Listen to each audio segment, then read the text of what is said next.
तुमको कुछ हो जाए तब? I love you.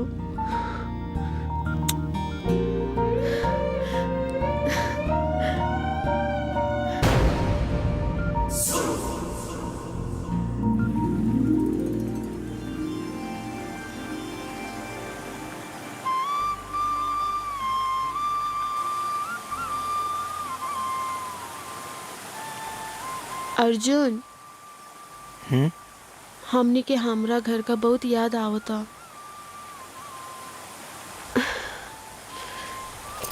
तू हमारे घर नेपाल छोड़ने चली? अच्छा, और तू नेपाल चल जीबू तो फिर हम कैसे रह? हम अकेले थोड़ी जाए। तू हमरा के नेपाल छोड़े जाइब।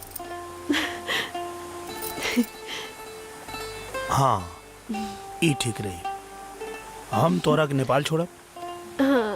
ओकरा बाद तू हमके इंडिया छोड़े आइए, फिर हम तो के नेपाल छोड़े जाए और फिर तो हमके इंडिया छोड़े। ई तू का कहता रे अर्जुन? हाँ, ई लड़की के छोरे नेपाल जाइबे? बैठा चाचा। पगला खिलवा। ए अर्जुन के भाई समझावा अपन पागल बेटा के। पगला गइल भाई। का भइल? ई लड़की के लेके नेपाल पहुंचावे जाता। ई कोनो बात भइल? काय न बात भइल? जौना देश के लाखों गोरखाली सैनिक हमारा देश खातिर शहीद हो गए, वो देश के लड़की के हम ओकरा घरे नहीं पहुंचा सकत। तू तैयारी करो, आज हम तो के लेके चलता नहीं नेपाल। हाँ। हसत काहे बारे? अरे यहाँ से कहतिया। हंसस मतलब ठीक बा। आज ना भैया बिहाने रक्षाबंधन बा, राखी बनवैला के बाद जइहा। हाँ हाँ ठीक बा राखी बंधवला के बाद जाई। लेकिन एगो बात बतावा सन। हाँ? तोहनी के एकरा के भोजपुरी सिखावत तारू सन कि तोहनी के नेपाली सिखावत है? बेटा शादी हो जाई तो सब सीख जाई। और सुना, हमरा खातिर नेपाल से एकरे के पतोह बना के लिए आई है। लड़की सुंदर भैया स्वीटी के ही हमार भौजी बना के ले आई है। अरे हाँ हाँ ठीक बा चला चला हटा लो। ए अर्जुन वाह सुन,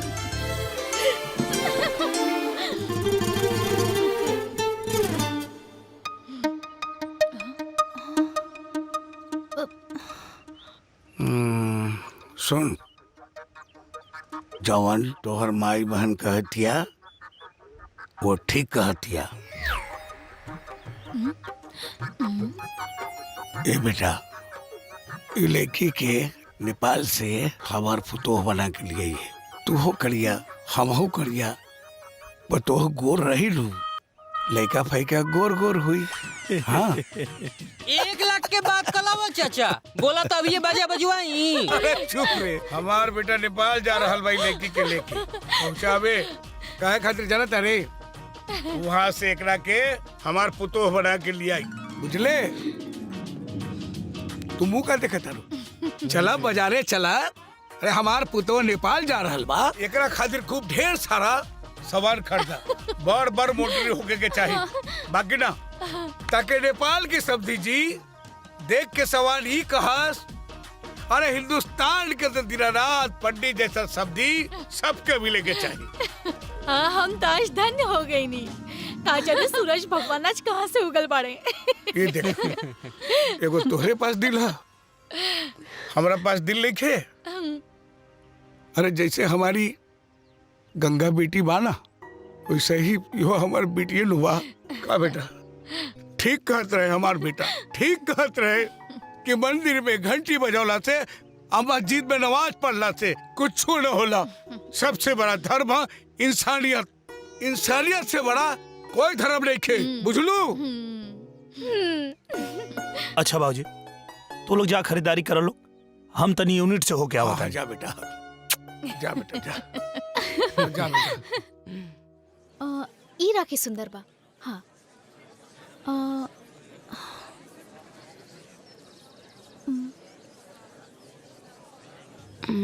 ये राखी बढ़िया बा। हाँ, ई ले लेता नहीं। कितना भाई?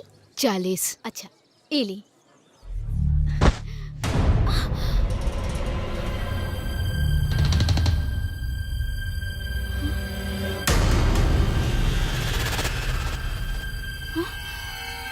गंगा कहाँ जाता हूँ? रुका।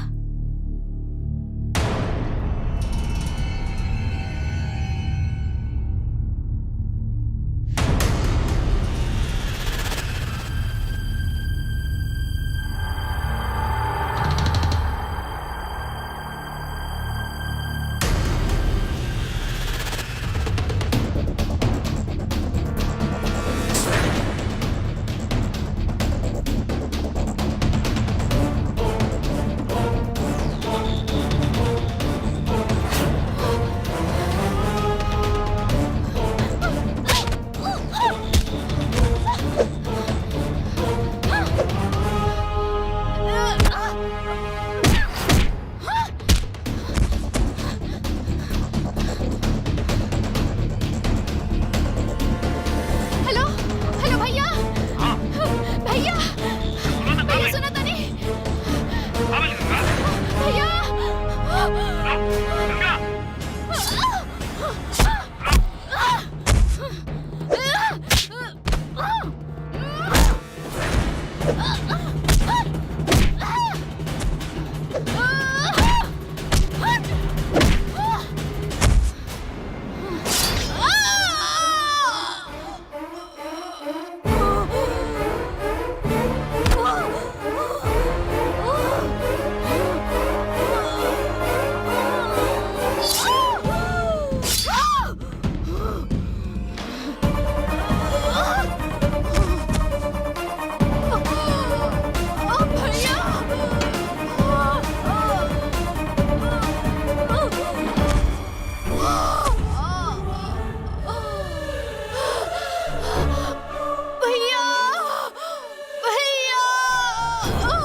भैया गंगा गंगा बहनी ई का हो गेले?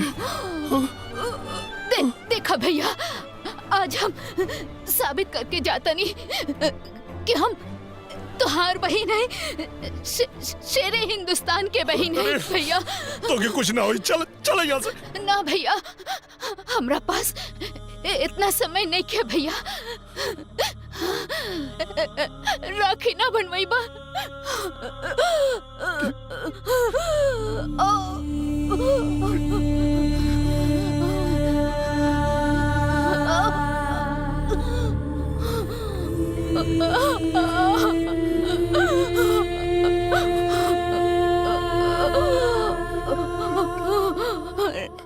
राखी बांधे के नेग ना देबा, बहन के खाली हाथ विदा करबा। मांगना बहनी, का चाहे तोरा के जानना तो तोरा खाते, जानना तो बहनी। मांग बहनी।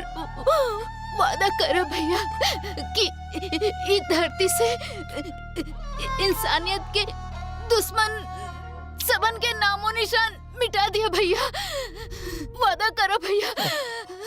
हाँ बहनी, वादा करता नहीं, वादा करता नहीं कि इकनी के बाजार में इंसानियत के दुश्मनन के खत्म कर दे बहनी, खत्म कर दे भैया। गंगा, गंगा, हे गंगा, ए गंगा, ए बहनी, ना गंगा, ना गंगा, देखा अपने भैया के छोड़ के मत जा, मत जा बहनी। ए गंगा, गंगा उठ जा बहनी।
तनी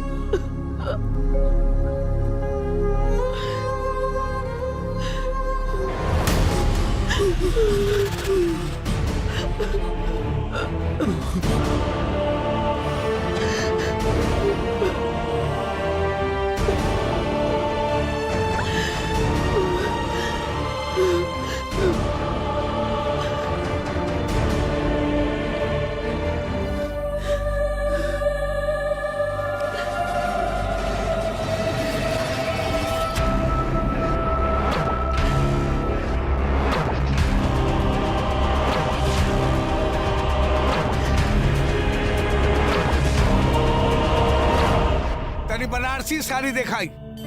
हाँ हाँ, कैसे आज बोला तानी बनारसी साड़ी पतो के लागे खरीदेला। हमरा लेल त एको गो ना खरीदनी बनारसी अरे साड़ी। ये ऊपर बनारसी पहने के बाद काहे ना ब्याह के दिन तो पहन सकेनी ना। ये देखिए ये सर, साड़ी ठीक हम लागत एगो खरीदम बनारसी साड़ी। साड़ी अच्छा ठीक लागत लागत बा। एकदम ठीक तो बात। पे जमी खूब। हाँ बनारसी साड़ी। इस साड़ी जब हमार पतो, अरे हमार बेटा कमांडर बहू जब घूमे निकली मार्केट में तो ये दुनिया के लोग देख के कही, हाँ देखा पंडित दीनानाथ के बेटा पुतो घूमे जा रहा बा। ये भैया एमे के 5 को साड़ी 5 रंग के पैक कर। जी जी।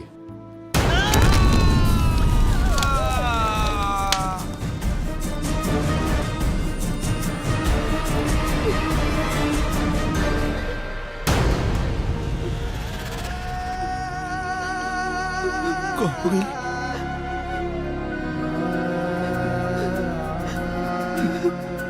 गंगा। बाबूजी, देखा ना गंगा की कहाँ हो गई? माई, सब लोग हमके छोड़ के कैसे जा सकता? ना, माई, बाबूजी।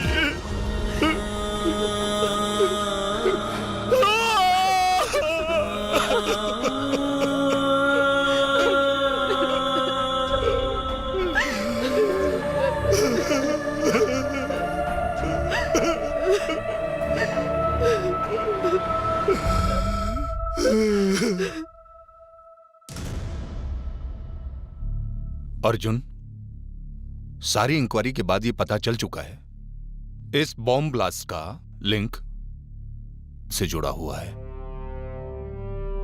और हम लोगों ने नेपाल सरकार को इन्फॉर्म कर दिया है। फिर भी मैं तुमसे वादा करता हूं अर्जुन, मैं किसी को नहीं छोड़ूंगा। उन हत्यारों का पता लगाकर रहूंगा अर्जुन। पता लगाने से क्या होगा सर? इस हादसे में जो घर बर्बाद हो गए उन घरों की खुशियां वापस लौट आएंगी सर। आखिर कब तक इस देश के बेगुनाह नागरिक आतंकवादियों के आतंक के शिकार होते रहेंगे सर?